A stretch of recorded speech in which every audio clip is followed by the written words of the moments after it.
Are there other things that would be either a green light or red light to you if people were talking to you about possibly going into this?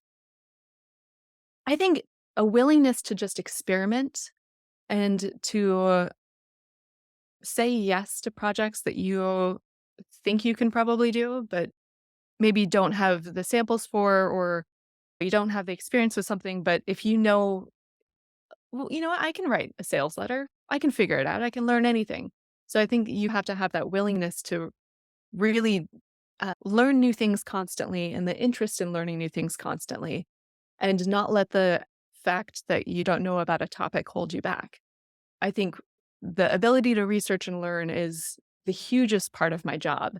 Once I was interviewing for a gig where I was going to be writing about forklifts, and she listed off some brands. And I used to work in a theater. And so she mentioned Heisters, which are the little people movers, people lifts. I was like, oh, I know Heister. And she's like, oh, good. Do you know about forklifts? I was like, oh, no, I absolutely don't know about forklifts, but I know how to research. And she's like, great. That's all we need.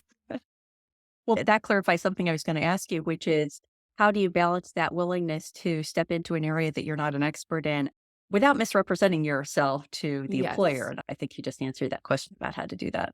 Yeah. I think there are some industries, like cybersecurity is one where people want you to know a fair amount about cybersecurity. I have done a fair amount of writing for cybersecurity companies, and I got there by small steps and by working with a friend of mine who worked in that field and brought me in on a project.